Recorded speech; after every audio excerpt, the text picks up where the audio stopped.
ఆ రోజు జగన్మోహన్ రెడ్డి యొక్క 5 సంవత్సరాల పరిపాలన టెర్రరిస్టులు ఏ విధంగా పరిపాలిస్తారో ఆ విధంగా ఈ ఆంధ్ర రాష్ట్రంలో జరిగింది.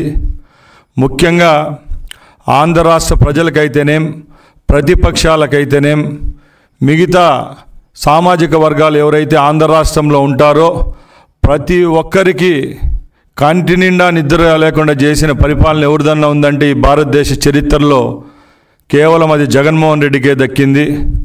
ముఖ్యంగా కార్యదక్షుడు, స్నేహశీలి, నిగర్వి, నిడారంబరుడు, ఎవరైతే 40 దశాబ్దాలు రాజకీయాల్లో ఉండి ఆంధ్ర రాష్ట్ర యొక్క పరువును అలాగే భారతదేశ యొక్క కీర్తిని చాటిన ఘనత కేవలం పెద్దలు ముఖ్యమంత్రి వర్యులు నారా చంద్రబాబు నాయుడు గారికే దక్కింది. ఆ రోజు ఏ విధమైన తప్పు లేకున్నా కేవలం ఒక చిన్న కేసులో చంద్రబాబు నాయుడు గారిని ఇరికించడం జరిగింది. ముఖ్యంగా ఆ రోజు వివరాలకు వెళ్తే సెప్టెంబర్ 9వ తారీఖు 2023లో చంద్రబాబు నాయుడు గారు రాజకీయ కార్యకలాపాల్లో నంద్యాలలో ఉంటే ఇదే జగన్మోహన్ రెడ్డి ప్రభుత్వం చంద్రబాబు నాయుడు గారిని అక్రమంగా అరెస్ట్ చేయడం జరిగింది. అరెస్ట్ చేసి రాజమండ్రి సెంట్రల్ జైలుకు తీసుకొని పోతూ ఉంటే ఎప్పుడు భారతదేశ చరిత్రలో ఎక్కడా లేని విధంగా ప్రజల నుంచి అలాగే తెలుగుదేశం పార్టీ కార్యకర్తల నుంచి ఆ ప్రభుత్వానికి నిరసన తగిలినాయంటే ఓసారి అందరూ గుర్తించుకోవాలా. చంద్రబాబు నాయుడు గారిని 53 రోజులు రాజమండ్రి సెంట్రల్ జైల్లో పెట్టి ఏ తప్పు లేకున్నా కూడా అక్కడ ఎవరైతే ఖైదీలు ఉంటారో వాళ్ళకు ఏ విధంగా ట్రీట్మెంట్ ఇస్తారో అది కూడా దక్కకుండా 3 పర్యాయాలు ముఖ్యమంత్రిగా చేసిన చంద్రబాబు నాయుడు గారిని జైల్లో పెట్టిన హింసించిన దాష్టికం ఆ రోజు ఆ ప్రభుత్వానికే దక్కిందనే దాంట్లో ఏ విధమైన అతిశయోక్తి లేదు. ప్రజలారా ఒకటే గమనించండి, ఆ రోజు జగన్మోహన్ రెడ్డి అనే అతను ఆయన చేసిన తప్పులను కప్పిపుచ్చుకునే దానికి చంద్రబాబు నాయుడు గారిని అరెస్ట్ చేయడం జరిగింది. ముఖ్యంగా ఎలక్షన్లకు 9 నెలల ముందే అంటే సెప్టెంబర్ 9వ తారీఖున అరెస్ట్ చేసినారు. వాళ్ళు చెప్పుకునే దాంట్లో ఏముందంటే స్కిల్ డెవలప్మెంట్ అనేది ఏదైతే చంద్రబాబు గారి టైంలో ఈ రాష్ట్రంలో ప్రవేశపెట్టడం జరిగిందో అదే స్కిల్ డెవలప్మెంట్ ఎందుకు పెట్టారో మీ అందరికీ తెలుసు.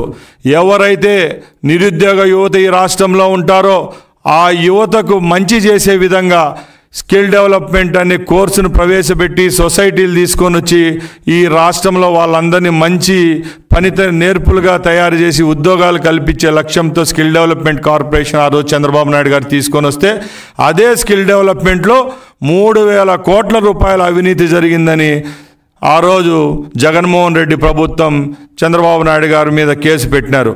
అది కూడా ఎలా పెట్టారు, 22 నెలల ముందు ఆ కేసు బుక్ అయితే చంద్రబాబు నాయుడు గారిని అరెస్ట్ చేసే ముందు రోజు ఆ కేసులో ఆయన నిందితుడిగా పెట్టి అరెస్ట్ చేశారంటే ఒకసారి మీరందరూ గమనించాలా. ఆ రోజు పోలీస్ వ్యవస్థను అడ్డం పెట్టుకొని చట్టాలను చుట్టాలుగా పెట్టుకున్న జగన్మోహన్ రెడ్డి ప్రభుత్వం ఈ యొక్క దాష్టికమైన చర్యలకు పాల్పడిందంటే అందరూ ఒకసారి గమనించాలా. ఎందుకంటే జగన్మోహన్ రెడ్డి అనే అతను ఆయన చేసిన తప్పిదాలను కప్పిపుచ్చుకునేదానికి ఎవరి మాన ప్రాణాలను కూడా అడ్డం పెట్టుకొని ఆడుకుంటాడనే దానికి ఇది మంచి ఉదాహరణని మేము తెలియజేసుకుంటున్నాం.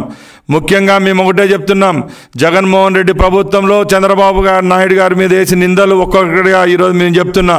ఆ రోజు ఒకే నిందంటా వచ్చారు, అమరావతిలో ఇన్సైడ్ ట్రైనింగ్ అంటారు, అమరావతిలో ఏదో తప్పు జరిగిపోయిందంటారు, లక్షల కోట్లు తప్పు జరిగిందంటారు. ఎక్కడైనా ₹1 వేస్ట్ చేశారని రుజువు చేశారా అని నేను అడుగుతున్నా. చంద్రబాబు నాయుడు గారిని అరెస్ట్ చేసిన రోజులో ఆ రోజు విజిలెన్స్ ఎన్ఫోర్స్మెంట్ డిఐజీగా ఉన్న కొల్లి రఘురామ్ రెడ్డి అనే అతను చట్టాన్ని ఆయన చేతిగా తీసుకొని ఈ తంతునంతా సాగించారా లేదా అని జగన్మోహన్ రెడ్డి గారికి మేము సూటిగా ప్రశ్నిస్తున్నాం. ఎందుకంటే ఎవరైతే ఈ రాష్ట్ర ప్రజల కోసం అహర్నిశలు పనిచేశారో, ఎవరైతే ఈ రాష్ట్రంలో అమరావతి అనే ప్రాంతాన్ని రాజధానిగా చేసి భారతదేశం అంతా తలెత్తుకొని చూసే విధంగా అభివృద్ధి చేసేదానికి సిద్ధపడారో అలాంటి వ్యక్తికి మంచి పేరు వస్తుందని చేయడం తప్పక దీంట్లో ఏమైనా మంచి ఉందా అని నేను అడుగుతున్నా. అలాగే మేము ఒకటే చెప్తున్నాం, జగన్మోహన్ రెడ్డి పరిపాలనలో జరిగిన అరాచకాల గురించి చెప్పనవసరంలే. ఈ రాష్ట్రంలో ఉన్న వనరులన్నీ దోచేశారు. ఎక్కడ చూసినా మైన్ అయితేనేం, వైన్ అయితేనేం, శాండ్ అయితేనేం పొరుగు రాష్ట్రాలకు పోవడం జరిగింది. నాసిరకం మద్యం తీసుకొని వచ్చారు ఈ రాష్ట్రంలో. వాళ్లకు ఇష్టమైన వాళ్ళు, వాళ్ళ దగ్గర ఉన్న ఎంపీలు అయితేనేం, మంత్రులకైతేనేం, ఎమ్మెల్యేలకైతేనేం ప్రతి ఒక్కరికి డిస్టిలరీలు, బ్రేవరీలు కట్టబెట్టి ఈ రాష్ట్రంలో నాసిరకం మద్యాన్ని తయారు చేసి రాష్ట్రంలో ఉన్న ప్రజల యొక్క ప్రాణాలతో చెలగాటమాడిన ప్రభుత్వం ఆ రోజు జగన్మోహన్ రెడ్డిది కాదా అని నేను అడుగుతున్నా. అలాగే మేము ఒకటే సూటి ప్రశ్న అడుగుతున్నాం. ఆ రోజు జగన్మోహన్ రెడ్డి మంత్రివర్గంలో ఉన్న మంత్రులు కూడా ఏ నేరాల్లో ఉన్నారో మీ అందరికీ తెలుసు. ఆ రోజు యథేచ్ఛగా రాష్ట్రంలో ఉన్న ప్రజలపైన అయితేనేం, టీడీపీ కార్యకర్తలపైన అయితేనేం దాడులు చేస్తూ వచ్చారు. ఈరోజు తెలుగుదేశం పార్టీ ప్రభుత్వం ఏర్పాటై 3 నెలలైంది. ఎక్కడైనా ఇలాంటి సంఘటనలు జరిగినాయా అని మేము ప్రజలను అడుగుతున్నాం. ముఖ్యంగా చంద్రబాబు నాయుడు గారు 4వసారి పదవి చేపట్టిన తర్వాత ఎక్కడ చూసినా ప్రజలు సంతోషంగా ఉన్నారు. దానికి ఉదాహరణ చెప్తున్నా. ఎప్పుడూ లేని విధంగా ఈ ప్రభుత్వం ఏర్పాటు చేసిన తర్వాత మేనిఫెస్టోలో ఏ కార్యక్రమాలు చేస్తామని చెప్పామో అవి తూచా తప్పకుండా చేసి చూపించిన ఘనత కూడా మా ముఖ్యమంత్రి గారికి దక్కింది. దాంట్లో ఉదాహరణ, ముందు పెన్షన్ 4,000 రూపాయలు చేస్తామని చెప్పాం, అది చేసి చూపించాం. అలాగే ఏ స్కిల్ డెవలప్మెంట్ కేసులు అయితే చంద్రబాబు నాయుడు గారిపై నేరం పెట్టి అరెస్ట్ చేశారో అదే స్కిల్ డెవలప్మెంట్ విషయానికి వస్తే ప్రతి ఒక్కరికి ఉద్యోగ కల్పన కావాలని చెప్పి చంద్రబాబు నాయుడు గారు ముఖ్యమంత్రి అయిన తర్వాత స్కిల్ సెన్సెస్ తీయమని చెప్పి ఒక క్యాబినెట్లో పెట్టి జీవో తేవడం జరిగిందా లేదని అడుగుతున్నా. అలాగే అన్నా క్యాంటీన్ల విషయానికి వస్తే రాష్ట్రంలో గత 5 సంవత్సరాలు ముందు చంద్రబాబు నాయుడు గారు ముఖ్యమంత్రి ఉన్న టైంలో ఉన్న అన్నా క్యాంటీన్లు అన్నీ మూసేశారు. ఈరోజు మేము ప్రభుత్వంలోకి వచ్చిన తర్వాత మొట్టమొదటి విడతగానే 100 అన్నా క్యాంటీన్లు స్టార్ట్ చేయడం జరిగింది. అది కూడా రాజకీయం యొక్క జోష్యం ఎక్కడా లేని విధంగా ప్రతి ఒక్క అన్నా క్యాంటీన్కు ఒక స్వచ్ఛంద సంస్థ ద్వారా భోజనాలు, నాణ్యమైన సేవలు అందించే విధంగా ఇస్కాన్ వారికి ఇచ్చామా లేదని నేను అడుగుతున్నా. చెప్పుకుంటా పోతే ఎన్నో ఉదాహరణలు. మొన్ననే ఫ్రీ ఇసుక పాలసీని తీసుకొని వచ్చాం ప్రజల కోసం. ముందు ఈ రాష్ట్రంలో ఉన్న ఇసుక ఇక్కడ ఒక బాత్రూమ్ కట్టుకోవాలన్నా కూడా రాష్ట్ర ప్రజలకు అందుబాటులో లేని పరిస్థితి ఆ రోజు ఆ ముఖ్యమంత్రి తీసుకొని వస్తే, మా ప్రభుత్వం వచ్చిన తర్వాత ఒక్క స్పూను ఇసుక కూడా పక్క రాష్ట్రాలైన తెలంగాణ, తమిళనాడు, కర్ణాటకకు పోవడం లేదంటే మీరు అందరూ గమనించాలా. ఇక్కడున్న వనరులన్నీ ఇక్కడుండే ఫ్యాక్టరీలకే, ఇక్కడున్న ప్రజలకే, ఇక్కడున్న ఏమైతే సంస్థలకే దక్కాలని మా ముఖ్యమంత్రి గారు ఉద్దేశంతోనే ఇసుక పాలసీని తీసుకొని వచ్చి ఫ్రీ ఇసుక అందిస్తున్నామంటే మా చిత్తశుద్ధి ఎలాగుందో మీరందరూ గమనించవలసిందిగా కోరుకుంటున్నా. అలాగే చెప్పుకుంటా పోతే ఈరోజు ఈ రాష్ట్రంలో ఎప్పుడూ లేని విధంగా రాజధాని ప్రాంతంలో, విజయవాడ, గుంటూరు ప్రాంతంలో అధిక వర్షాలు 100 సంవత్సరాల్లో ఎప్పుడూ లేని విధంగా కురిస్తే ప్రజలు అతలాకృతం అయిపోతుంటే ముఖ్యమంత్రి గారు 9 రోజులు కార్యక్రమాలన్నీ పక్కన పెట్టి ఇక్కడున్న ప్రజలకు నేనున్నానంటూ అభయస్తమిస్తూ ప్రజల కోసం పోరాడుతూ ఉన్నారు. రోడ్లపైకి వచ్చి ఎక్కడెక్కడ ఏ సమస్యలు ఉన్నాయి, ఎక్కడ మురుగునీరు, ఎక్కడ డ్రైనేజ్ సిస్టమ్ బాగుంది, వాగులు, వంకలు ఎక్కడెక్కడ మరమ్మతులు చేపట్టాలో అవన్నీ చేపట్టేదానికి ఈరోజు మా ప్రభుత్వం చంద్రబాబు నాయుడు గారి నాయకత్వం పనిచేస్తూ ఉంది. ఆ రోజు ముఖ్యమంత్రిగా ఉన్న రోజు వైజాగ్ ఎలాగా నేనున్నానంటూ అభయస్తమిచ్చి మరొక్కసారి అదేవిధంగా విజయవాడకు కూడా నేనున్నానంటూ అభయస్తం ఇచ్చి ఈరోజు ప్రజలను కాపాడుకున్న ఘనత కూడా మా ముఖ్యమంత్రి చంద్రబాబు నాయుడు గారికే దక్కిందని నేను తెలియజేసుకుంటున్నా. ముఖ్యంగా ఈ విజయవాడ పట్టణంలో అధిక వర్షాలు 100 సంవత్సరాల నుంచి ఎప్పుడూ లేని విధంగా ప్రకాశం బ్యారేజ్లో అవుట్ఫ్లో ఉంది, ఇన్ఫ్లో ఉందంటే మీరు ఒకసారి గమనించాల. అలాంటి సందర్భాల్లో కూడా ఎక్కడ ఏ విధమైన ప్రాణ నష్టం లేకుండా నేనున్నానంటూ పనిచేస్తూ వస్తుంది రాష్ట్ర ప్రభుత్వం. ముఖ్యంగా ఎక్కడైతే భోజన సౌకర్యాలు కల్పించాలా, ఎక్కడైతే నాణ్యమైన సేవలు అందించాలా ప్రజల కోసం, ప్రొవిజన్స్ అయితేనేం, డ్రైనేజ్ వ్యవస్థ అయితేనేం, శానిటేషన్ అయితేనేం అన్నీ తీసుకొచ్చేదానికి ఆయన క్యాబినెట్ అంతా ఇక్కడే మోహరించడం జరిగింది.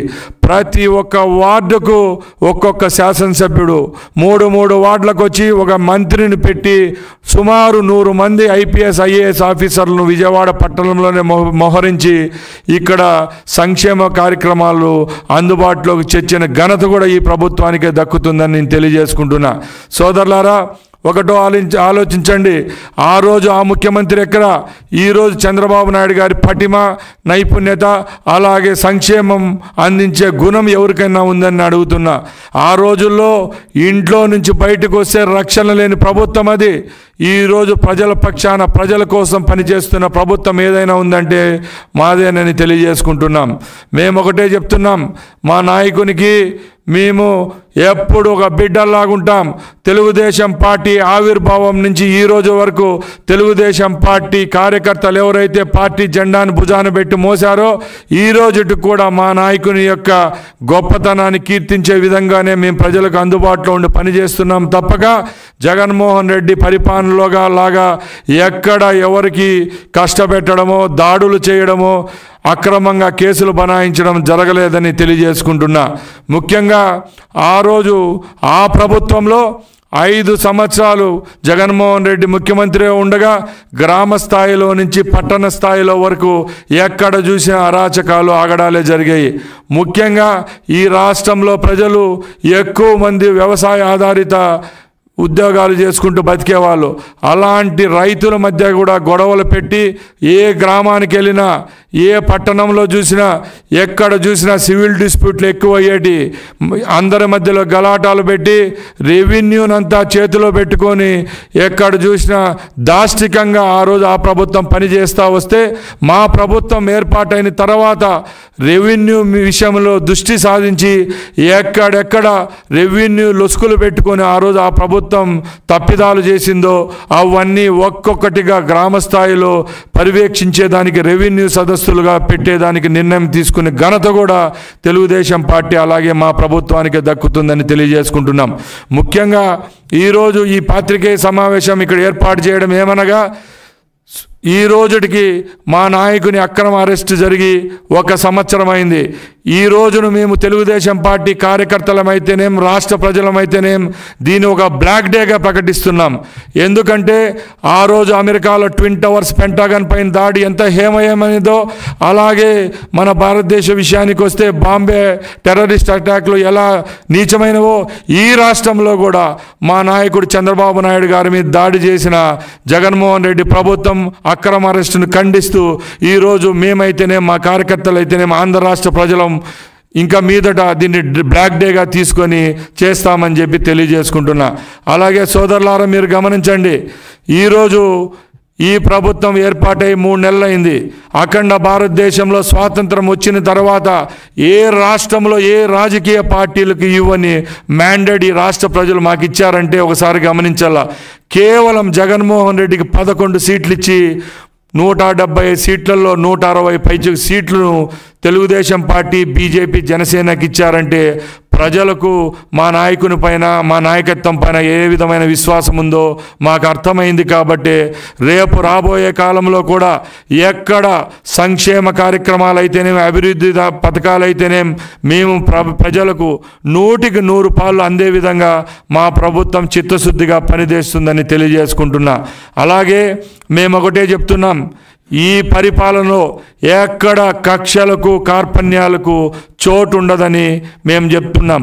ముఖ్యంగా ఆ రోజు ఏదో జగన్మోహన్ రెడ్డి టైంలో వాళ్ళ క్యాబినెట్ అయితేనేం, వాళ్ళ ఎమ్మెల్యేలు అయితేనేం, వాళ్ళ కార్యకర్తలు అయితేనేం అపోజిషన్ పార్టీనే లేకుండా చేస్తామని చెప్పారు. ఇప్పుడు మేము ఒకటే చెప్తున్నాం, స్నేహహస్తం ఇస్తున్నాం. ఎక్కడ చూసినా, ఏ గ్రామాలకు వెళ్ళండి, ఏ ఇంటికి వెళ్ళండి, ప్రజలంతా సంతోషంగా ఉన్నారు. 1వ తారీఖు వచ్చిందంటే పెన్షన్ డే అంటున్నారు. ఒకసారి గమనించండి, ఆ రోజు కూడా జగన్మోహన్ రెడ్డి ప్రభుత్వంలో పెన్షన్ ఇచ్చారు. ఎన్నో కష్టాలు నష్టాలు తెచ్చి పెన్షన్లు ఇస్తే ఈరోజు ఈ నెలలో ఎప్పుడు చరిత్రలో లేని విధంగా 31వ తారీఖునే పెన్షన్ ఇచ్చిన ఘనత కూడా మా ప్రభుత్వానికే దక్కుతుందని నేను తెలియజేసుకుంటున్నా. అలాగే మేము ఒకటే చెప్తున్నాం, ఈ రాష్ట్రంలో కూటమి ప్రభుత్వం ఏర్పాటైన తర్వాత ఏ విధమైన సంక్షేమ ఫలాలు అందాలో, అభివృద్ధి ఫలాలు అందాలో అవి ప్రజలకు దక్కే విధంగా మా ప్రభుత్వం అలాగే మా ముఖ్యమంత్రి గారు సిద్ధంగా ఉండాలని తెలియజేసుకుంటూ సెలవు తీసుకుంటున్నా. జై హింద్, జై తెలుగుదేశం. ఇంకొకటి, ఈరోజు నేను ఒకటే మీ దృష్టికి తీసుకొని వస్తున్నాం.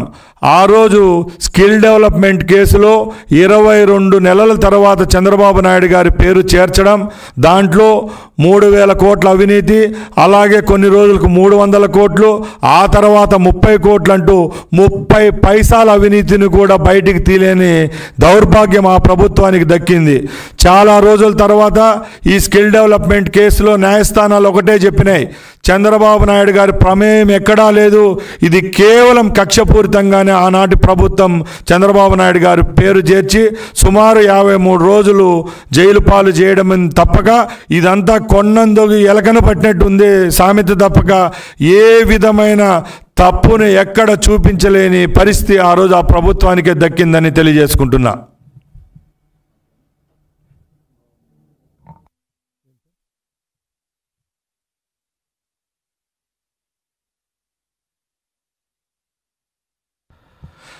ముఖ్యంగా ఒక విడ్డూరం ఉందండి. ఆ రోజు మాకు ప్రతిపక్ష హోదా ఇచ్చింటే మేము ప్రతిపక్షంలో ఉండి చంద్రబాబు నాయుడు గారి నాయకత్వంలో తెలుగుదేశం పార్టీ గ్రామ స్థాయి నుంచి పట్టస్థాయి వరకు 5 సంవత్సరాలు నిష్పక్షపాతంగా ప్రతిపక్ష పాత్ర వహించాం. ఎన్నో దాడులు జరిగినా, సెక్యూరిటీలు తీసేసినా, మా నాయకులకు అక్రమంగా అరెస్ట్ చేసినా, మా నాయకుల మీద హత్యాయత్నం కేసులు పెట్టినా కూడా ఎక్కడ ఆవగించేంత ధైర్యం కోల్పోకుండా మా నాయకుని కింద పనిచేసి ఈ రాష్ట్రంలో ఉన్న ప్రజల కోసం ప్రతిపక్షంగా ఆ రోజు మేము ఈ రాష్ట్రంలో 5 ఏళ్ళు ఉంటే ఈరోజు జగన్మోహన్ రెడ్డి గారు ముఖ్యమంత్రి హోదా కోల్పోయి ఇంకా 3 నెలలు కూడా కాలేదు. ఈరోజు ఆయన ప్యాలెస్ ఎక్కడైతే 24 ఎకరాల్లో బెంగళూరులో కట్టుకున్నాడో బెంగళూరుకి వెళ్ళిపోతున్నాడు తప్పక ఇక్కడ ఒక్క రోజు కూడా ఉండ ప్రజల యొక్క కష్టాలు చూసిన పరిస్థితి లేదు. ఇంకొకటి చిన్న విషయం మీకు తెలియజేస్తాను. మొన్న జగన్మోహన్ రెడ్డి గారు విజయవాడలో వరదలు వచ్చి ప్రజలంతా కష్టాల్లో ఉంటే ఏదో నామమాత్రంగా ఒకరోజు పర్యటన, అది కూడా కొన్ని గంటలు పెట్టుకొని ఆ వరద ప్రభావిత ప్రాంతాలకు వెళ్ళడం, అక్కడ కూడా 5 సంవత్సరాలు ముఖ్యమంత్రిగా ఉన్న జగన్మోహన్ రెడ్డి వాగులకు, వంకలకు, స్పిల్వేకు, గేట్లకు కూడా తేడా లేకుండా 5 ఏళ్ళు ఎలాగా ఈ రాష్ట్రాన్ని పరిపాలించడం మాకు అర్థం కావడంలే. ఎందుకంటే ఈ రాష్ట్రంలోనే రాష్ట్ర ప్రజల యొక్క జీవనాడి అయిన పోలవరం ప్రాజెక్టును ఏ విధంగా పక్కన పెట్టాడో ఇదే ఉదాహరణ. ఎందుకంటే ఏ విధమైన అవగాహన లేని ముఖ్యమంత్రి ఎవరన్నా ఈ రాష్ట్రంలో స్వాతంత్రం తర్వాత ఉన్నాడంటే అది కేవలం జగన్మోహన్ రెడ్డికే దక్కుతుంది. అలాగే జగన్మోహన్ రెడ్డికి కూడా తెలుగుదేశం పార్టీ తరపున, మా ప్రభుత్వం తరపున ఒకటే హితవు చేస్తున్నాం, ఇప్పుడైనా సిగ్గు శరం ఉంటే ఈ 5 సంవత్సరాల్లో ప్రజలు నిన్ను తిరస్కరించారు. కేవలం 11 సీట్లు ఇచ్చి నీకు అసెంబ్లీలో ప్రతిపక్ష హోదా కూడా లేకుండా చేసిన ఘనత ఈ రాష్ట్ర ప్రజలకే దక్కింది. కాబట్టి అయినా కూడా మేము నిన్ను ఇప్పుడు కూడా ఒక ప్రతిపక్ష నేతగానే చూస్తున్నాం. రాబోయే కాలంలో కూడా నీకు ఆ హోదా ఉంటుందో ఉండదో ఆ భగవంతునికి వదిలేస్తాం. ఎందుకంటే ఆ 11 కూడా ఒకటి కావచ్చు, నువ్వే మిగిలిపోవచ్చు ఈ రాష్ట్రంలో ప్రతిపక్ష నేతగా. మేము ఎమ్మెల్యేగా నువ్వు ఉండి ఇప్పటికైనా ఈ రాష్ట్ర ప్రజల విషయంలో రాజీ లేని పోరాటం చేయాలా. నిజంగా ప్రతిపక్ష నాయకుడు అనిపించుకుంటే ఇప్పుడు మేము చేస్తున్న పథకాలైతేనే, సంక్షేమ కార్యక్రమాలు అయితే ఏవైతే ఉన్నావో దానిలలో పొరపాట్లు ఉంటే సూచనలు ఇచ్చి ఇప్పుడుగా నువ్వు మనిషిగా రుజువు చేసుకోవాల్సిందిగా మేము కోరుకుంటున్నాం.